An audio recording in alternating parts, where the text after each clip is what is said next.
Xinjiang কারাগার, মস্তিষ্ক থেকে ইসলাম মুছে দেওয়ার হাজতখানা। চীনের সিনজিয়াং প্রদেশে এমন একটি কারাগার আছে যেখানে মুসলিম হওয়াই প্রধান অপরাধ। এখানে উইঘুর মুসলমানদের জোরপূর্বক বন্দী করে তাদের ইসলামিক বিশ্বাস মস্তিষ্ক থেকে মুছে ফেলার জন্য নির্মম শাস্তি ও নির্যাতন চালানো হয়। এই কারাগারে বন্দীদের নামাজ পড়া, রোজা রাখা, কোরআন মুখস্থ করা এসবকে অপরাধ হিসেবে গণ্য করা হয়। মুসলিম নারীদের জোরপূর্বক বন্ধা করে দেওয়া হয় যেন তারা ভবিষ্যতে সন্তান জন্ম দিতে না পারে। এমনকি নারী বন্দীদের গণধর্ষণের ঘটনাও ঘটেছে শত শত বন্দীর সামনে। পুনর্শিক্ষা শিবির নামে নির্মম নির্যাতন কেন্দ্র। প্রথম দেখা এসব শিবিরকে সাংস্কৃতিক শিক্ষা প্রতিষ্ঠান মনে হলেও বাস্তবতা সম্পূর্ণ ভিন্ন। ভিডিওতে তরুণ তরুণীদের নাচ গান শিখতে দেখা গেলেও তাদের জোরপূর্বক এসব কাজে বাধ্য করা হয়। এই শিবিরগুলো মূলত সিনজিয়াং প্রদেশের কারাগার, যেখানে উইঘুর মুসলিমদের আটকে রাখা হয়। অভিযোগ অনুযায়ী এদের একমাত্র অপরাধ হলো ইসলাম পালন করা, নামাজ পড়া এবং কোরআন চর্চা করা। চীন সরকার এই শিবিরগুলোকে ভোকেশনাল ট্রেনিং সেন্টার বললেও প্রকৃতপক্ষে এগুলো একটি আদর্শিক নির্যাতন কেন্দ্র।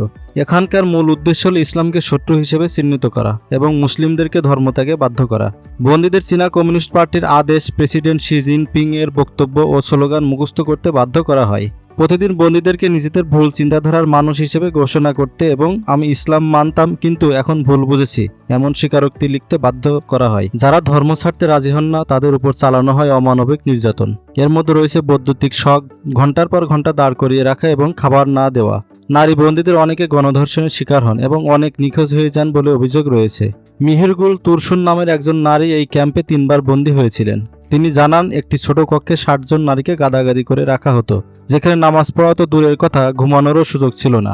তাকে ইলেকট্রিক শক দেওয়া হয়েছিল এবং দিনের পর দিন দাঁড়িয়ে থাকতে বাধ্য করা হয়েছিল।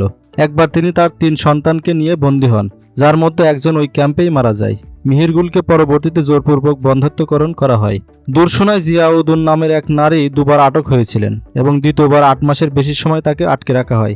নিয়মিত মারধরের পাশাপাশি পেটে লাথি মারা এবং জোর করে বন্ধ্যাকরণের শিকার হন তিনি। সাইরাগো শাউটোবে নামের একজন কাজাক নারী শিক্ষককে বন্দীদের চীনা ভাষা শেখাতে বাধ্য করা হয়েছিল।